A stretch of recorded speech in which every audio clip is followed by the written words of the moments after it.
We're here on day number 3 in Louisville, Kentucky. We're outside Churchill Downs, or better known as the Kentucky Derby. We're going to check out the museum, see what it's all about, and see if it lives up to the hype. And then later on, we're going to take you down to Whiskey Row and do a few bourbon tastings and show you some of the distilleries down there as well. Come along, should be a great day. While visiting the Kentucky Derby Museum, you will find a few different ticket options.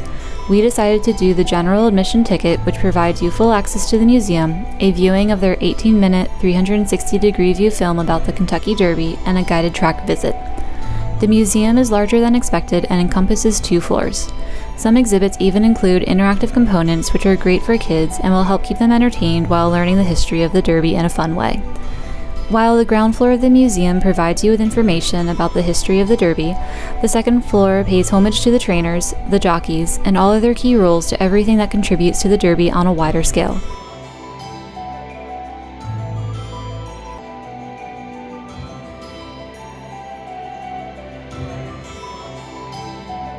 All right, well, we can't go to Kentucky without getting on a horse, so here we are inside of the museum where it lets you get on the horse as you're about to leave the gates. It's kind of a cool exhibit to give you an idea. Well, we just got done touring the museum, but before we go, mint juleps at the Derby. Can't complain. Cheers. Well, we just got done with the museum and our mint juleps, so it's time to head out and explore the rest of Louisville. Overall, I think the museum was pretty fantastic. Yeah, I came in with no expectations whatsoever, but we spent 2 hours here, easy.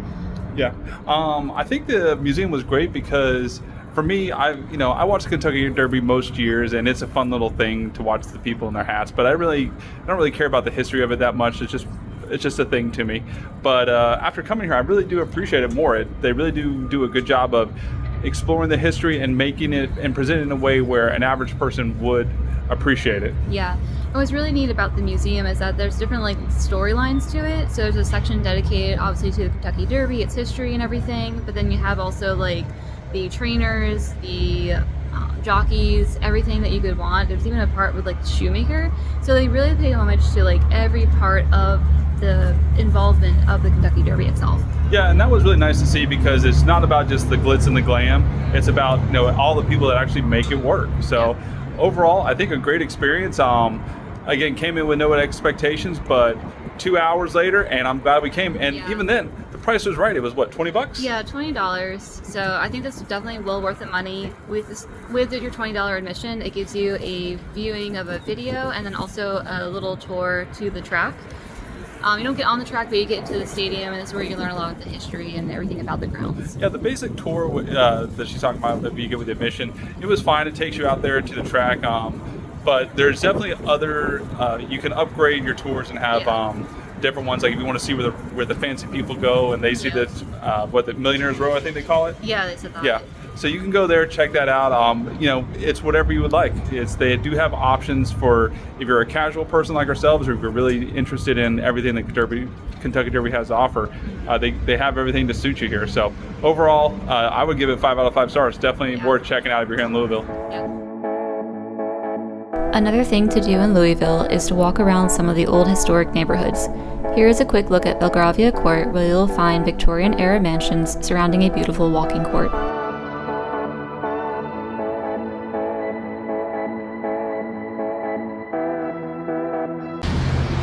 Alright guys, we're here at Rabbit Hole. This is the coolest optical illusion. So as you walk this way, it shows the name of the bar, or the distillery. But as soon as you turn, it's a rabbit. Such a smart idea.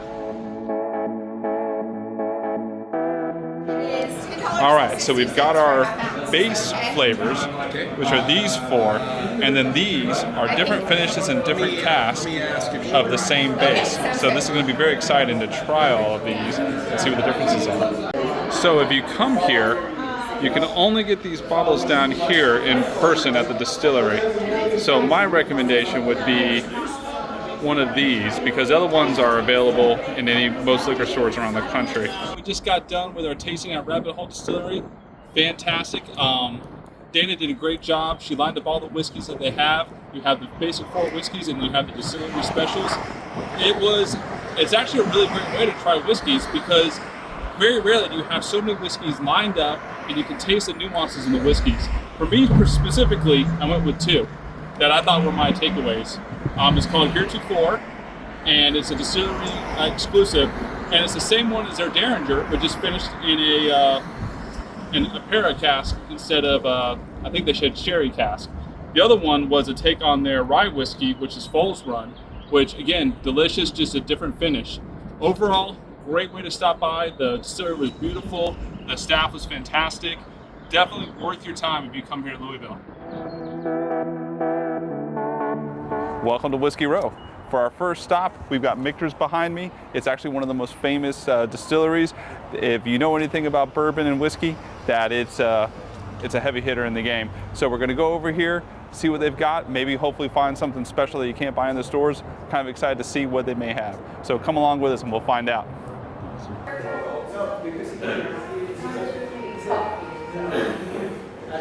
While you're here, you can get a personalized bottle of their famous sour mash. And here's Jen learning about the history of Michter's. Didn't know they started in Pennsylvania.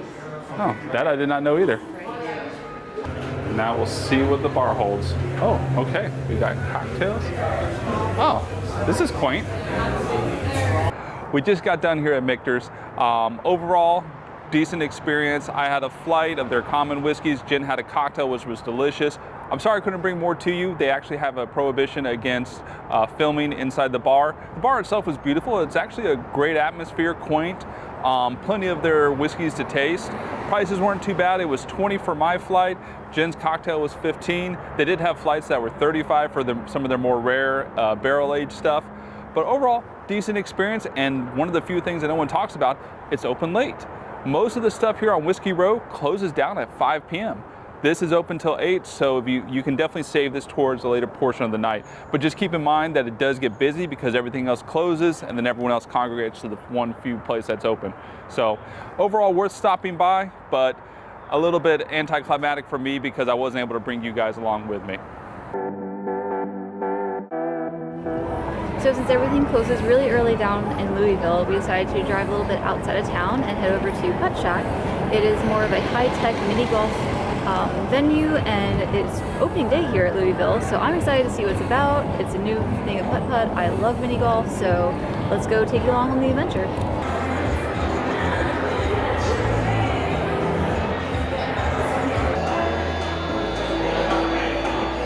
Oh! All right, we're gonna go for the super tube, so we're gonna have to put a little something into it.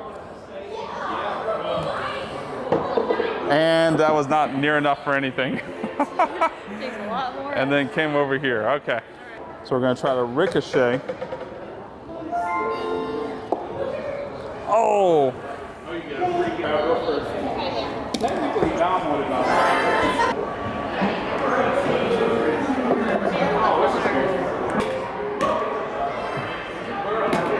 All right, 2 shots for Jen.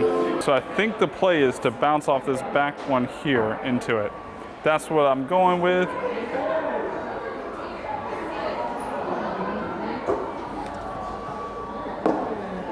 Hole in one. Plus 50. Oh. Oh, we're locking it down. Down to 25. Putt 4. It assigns you a token color, and then you've got to hit it under it for bonus points. So since Jen's behind a bit, she has to go for the super tube. So let's see if she can make it here. Oh, she made it! She made it.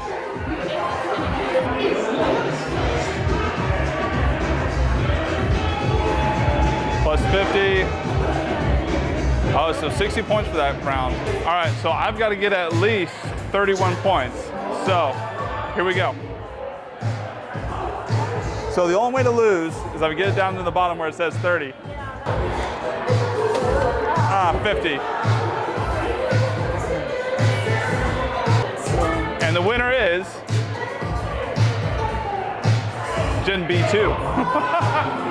B2. That's fine. You did it. Woo! So we just got done with putt-putt. I won, of course. I mean, that's a Yes. given. Ugh. But It's been a while. but overall, I really like that style of putt-putt. As far as it's interesting to see some technological advances in the putt-putt realm. It was definitely had, I would say, a Dave and Buster's vibe to it a little bit. Yes, I would agree to that.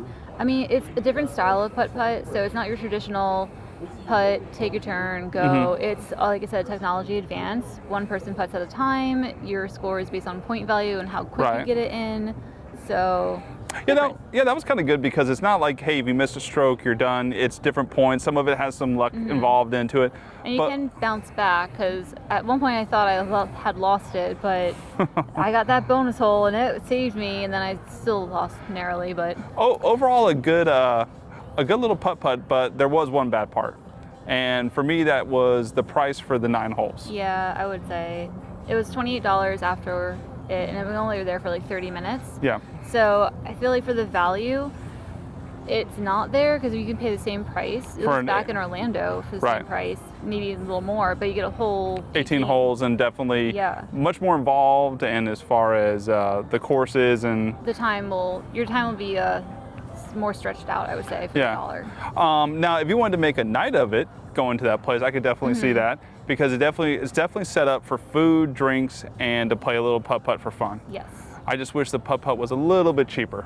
I would say it would be good for like a group environment. So if you're going out and like doing a celebration with your friends or anything, that would be a good thing to do, because it's quick 9 holes. Like you said, have dinner beforehand or after, and then just have fun doing putt-putt. Yeah. Overall, great little place. There's definitely a spot for it. Definitely worth at least checking out. But overall, glad we went.